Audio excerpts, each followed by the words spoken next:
Hey there everyone, welcome back to my channel. Now today I'm bringing you my first deck lists from Opus 7. We've had this out for a week or two now and it's nice to see that there's so many different things that we can do, including within the same colour kind of spectrum. So a lot of people have been asking me to do fire decks recently and I've been experimenting with fire and water. And there's two routes that I've been really wanting to take, one of which is focused on Fusoya and one of which is focused on Warrior of Light.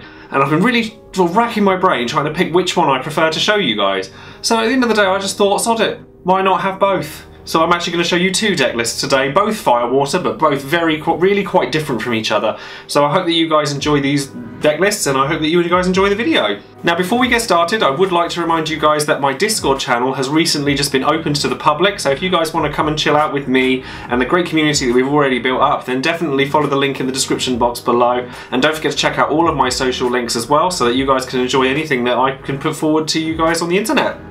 Now I'm going to show you guys the Warrior of Light deck list that I have first, because it's an archetype that I actually think has a lot of kind of space to improve, and it's just really quite good. And it's done a lot since sort of it's been building up slowly, and I think Light Wall has suddenly come into its own as a really strong card.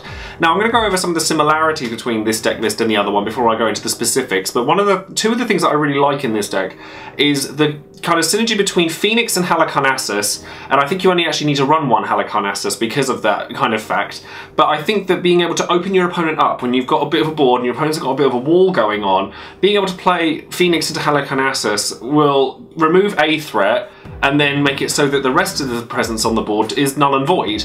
So any kind of worries that you have, you can just run straight through them.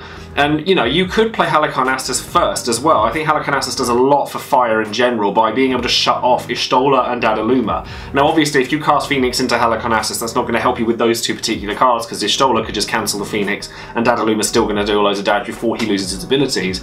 But those two cards do have a really nice synergy as well, so I really encourage the use of these two. And then the cards that inspired me after having played this deck to run a Fusoya deck is the combination of Jecht and Scholar. Now Jecht obviously is a good card and we all know he is, but when you put him with Scholar he could do some horrific things. So you can play Jecht for 1 CP, say you're 3 damage behind your opponent, you play Jecht onto the board, your opponent takes a point of damage. You then Scholar, lift the Jecht back up again, play him again for 1 CP, and for 4 CP, you've dealt your opponent, well, 2 CP and breaking one of your backups, you've dealt your opponent 2 damage without attacking them. That's really powerful. So that inspired me to then build my second deck. But we're going to go into this one first, and honestly, I really love the Warrior of Light engine. Dusk is honestly a really good card to discard, but to be able to resurrect with Wall or Phoenix. And because we have Meath in the deck in the backup lineup, you could always discard Dusk to go looking for either of the Lord style Warriors of Light, so Luneth or Refia, or Halicarnassus as well. You get loads of options in this. I actually really like Meath in this deck because there's a lot of 4-drops and 3-drops, and this is very much a toolboxy kind of deck. Then going into the sort of the meat of it, the combination of Sol, Aegis and Warrior of Light from the Heroes vs Villain deck is spectacular. Honestly, Aegis and Sol to me are Yang and Ursula done right. They obviously are preferred to have each other in the hand before you play them, but they don't require it. Because you have Aegis who's able to grant a buff to your entire Warrior of Light presence, and then you have Sol who is buffed by the Warrior of Light presence, so it doesn't have to specifically be Aegis and Sol. There are so many Warrior of Light in here that honestly you're always going to get one of those two to have their buff or be able to grant it. And quite honestly, Aegis giving Wall Brave makes him a really big threat, because your opponent doesn't want to block him because your value is going to be too high, but they're going to have to because otherwise he's still available to block later, and then you're still getting the value anyway. By playing Aegis and then following up with Sol, you have at minimum a 7,000 haste brave attacker for nothing. That's really good. And then Warrior of Light is a perfect candidate to also be played alongside Aegis, as long as you have other guys out. But it's also a really good candidate for Wall to bring back, because it means that you're getting an interplay effect from either him or Dusk on Wall's death. Because you're going to get a blanket kind of buff across the board, so it means that your Wall attacking, your opponent's even less likely to want to block you. And on defense, you can either draw a card and have another blocker, and then your value is ridiculous, or you can bring Warrior of Light and it makes it harder for your opponent to attack you further. The options, the toolbox of the Warrior of Light engine I think is really, really good, and part of the reason I wanted to go with water rather than earth or wind is for Arya, who is a searcher for all of them. I've been honestly trying to make Warrior of Light work since Opus 5, and we had all 4 of the Warriors of Light from FF3, but I think that the dual colour decks that we have now, and Fire being at least a half of it, is honestly the way to go. Zell, I think, is a must-own in any Fire deck, honestly. The options that this card gives are really, really crazy. And then I wanted to put in a singular Light Warrior of Light, because I think that in certain matchups, that 2,000 less damage is going to really save you. For example, if you're coming up against a Crystal Chronicles deck that likes to abuse Al-Halalem and deal like blanket damage across the board, then you're going to nullify that entirely just by having Warrior of Light, and they're going to have to find a way around him before you can do anything else. I actually wanted to put Minwu in this deck as well because of decks like that coming into the forefront, and a lot of kind of, you know, lightning decks and fire decks are sort of like ping damage, and I think that they're really, really good ways. And, you know, Fusoya is very, very popular outside of what I've obviously built here, so I think that having ways of mitigating that kind of damage is really, really important. Now, a lot of the backups here are actually quite standard fare when it comes to fire or water, but there are a couple of ones I wanted to explain. Scholar I've obviously already explained because I wanted to make a use of Jecht, and I think that Ico is actually very, very good in any water deck that's running at least sort of 9 summons, and I'm running 10 in both this and the Fire Water for Fusoya deck, so therefore I'm running 1 Ico in them, because I think that being able to pull back a Phoenix or a Famfrit at the, you know, at any point in the game, late game, is actually very, very powerful. VV as a backup I think is very, very good right now, primarily because it wards off early aggro. I mean, Turbo Discard, it's on its way out, obviously, but I mean, for Worlds, which is next week, which don't forget to tune into that, by the way, because I will be hosting Worlds this year, so hopefully you guys will enjoy that. I think VV will help ward off decks like that very, very well. The Illusionist is in there purely because I want to be able to deal with Ishtola in as many ways as I possibly can, and having Ishtola run into me is probably the best way to do that. But in this particular deck, you also have the option to have them run into your wall, so you're going to be able to take out things with value that you wouldn't be able to normally.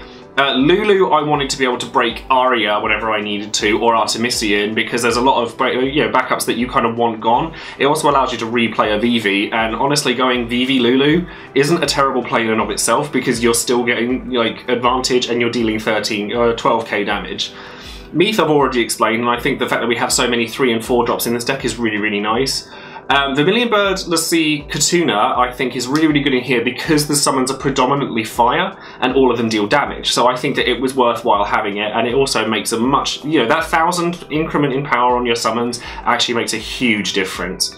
Cosmos I put in here, well, just for colour fixing, but not only that, but it means that the potential to have Wall and Warrior of Light out at the same time is a thing. You're not going to have that very often. In all honesty, you could probably drop Cosmos if you wanted to. You could probably drop the Warrior of Light if you wanted to in favour of a 3rd wall, but honestly, I quite like having the options. And then the summons are fairly self-explanatory, though Phoenix is the big... Phoenix and Famfrit are the big ones here. Famfrit, you can get a lot of advantage by breaking either Dusk or Wall, and in doing a lot of things that way, and because you've got so many 2-drops that are worthwhile as well, you can attack with a Soul and then it dies for Famfrit. It's not a big a deal as long as you're taking out something bigger than it. And in Phoenix, you've got Dusk again, who's going to draw cards. You've got Refia and Luneth, who are really good picks if you're casting Phoenix on block, or during combat. It's really, really good. And then you know, it's just a really good card in general. So honestly, they're the picks that I would make for this. And while I've been playing with this deck, I think that it's a really nice tempo-y build, and it's really, really good at sort of, you know, warding off early aggro, stabilising yourself, and then pushing for game. It can go hyper aggro with Aegis and Solar, Aegis and Warrior of Light if you want to do that, but honestly I really like the mid-range plays. Now the Fusoya deck that I wanted to talk to you guys about plays a lot more heavily into the Jecht and Scholar combos that I spoke about, while still adhering to the general play style of a Fusoya deck. So we have Ephemeral Summoner in here, and a lot more water summons than before. And then all of the summons bar Phoenix have EX bursts. There's a lot more EX bursts in this deck, and there's searches that are EX bursts, and there are forwards that have EX bursts, so obviously we want to play on that very, very heavily. Firion is a card that I actually wanted to touch on quickly with this deck, because I think that in combination with Layla and Viking, it can actually do a lot of damage on its own, and it's also an EX burst for the sake of Fusoya, so I thought it was a natural fit into this deck. And then Ashe I still think is good on her own, even without Ras Wrestler. Obviously Ash and Wrestler together are very, very strong, but I think you can still throw in 2 Ash into a deck and it's going to throw a lot of decks for a loop. Cards, you know, Fusoya can't kill her on its own. Anything that tries to target her to kill her, like, the only realistic way you can kill her, like, effectively, is through something like Valor 4 and Fusoya. And that's still a play, of course, but there are a lot of things that can't get around her very easily. Halicarnassus is again in here because of Phoenix, and then like Layla Viking is good. Because we're going into damage quite heavily, I think that Steiner is a natural fit for this deck as well, so that you're actually kind of hitting thresholds of things that you can do. Once you've hit 3 damage, Steiner is live. Once you've hit 5 damage, then Jecht is live. And if you've hit damage before your opponent has, then obviously Jecht is even better. Then Cloud of Darkness just fits very, very well with all of this. Like, it's been very well known to be played in Fusoya decks all the time, and there's no reason why it can't be played here. And then Lan I actually really like in here because A, it gives us Rain, which is an EX burst that is a searcher and is therefore, you know, plays nicely with Fusoya and things like that. We also have access to it, the fact that it's more damage being dealt, and it's a big forward, which we didn't have an awful lot of in water decks that used Fusoya previously. And now we have Jecht and Lan and Cloud of Darkness and Steiner that are all really quite large. And then with the thing I will quickly touch on as well with Zell is that I chose to go with the other Selfie in this deck purely for the EX burst and the consistency play. And by, you know, we're not running Meath in this deck because there's a lot more of a spread out, but there's no reason why you, in terms of CP costs, there's no reason why you couldn't, because dropping a Viking to go search for something else and then playing Layla like the next turn is really, really strong. I simply couldn't find room to put it in here. I haven't tested this deck nearly as much as I have with the Warrior of Light deck, so honestly this one is a lot more open to interpretation, but I wanted to give you guys something to work off of and something that I've been really enjoying the look of. And then similarly to the other deck as well, we've got Ico in here. Yuna is in here because a lot more of the summons are water, and honestly 2 CP Fanfrits are just horrible, horrible cards. And then, you know, with the fire aspect of it, the only thing that we've really changed from the Warrior of Light deck is Rain and Selfie. I, again, really like Vivian Blackwaters warding early aggro plays. And then Lulu, I wanted to put in here again because we have things like, Bran. You've got Yuna if you need it, you've got Selfie, there's lots of things that you can break in order to deal the 7k damage, but you could change this for Illusionist if you're really scared of Y'shtola. So that's going to be it for this video. Thank you ever so much for watching, as always, and hopefully, you know, the little double barrel shotgun blast of deck lists here is going to be something to tide you guys over. Do stay tuned as well, because as I said, next week is going to be the World Championship, and it'll be very, very interesting to see the sort of decks that we'll see come out of that, because I think that they will shape the meta for months to come. Even if Turbo Discard is legal for it, we're still going to see a lot of other things as well that will hopefully be very, very exciting. And honestly, I've seen the prize pool for that tournament and it is crazy. So do tune into Square Enix's official Twitch channel over the Friday, Saturday and Sunday, and you'll be seeing a lot more of this and a lot more of the other players from all over the world. So thank you very, very much again, and don't forget to subscribe to the channel, and do check out the Discord channel as well, which I'll leave a link to in the description box below, and hopefully I will catch up with you guys there. So thanks very much again, and I'll see you soon. Bye!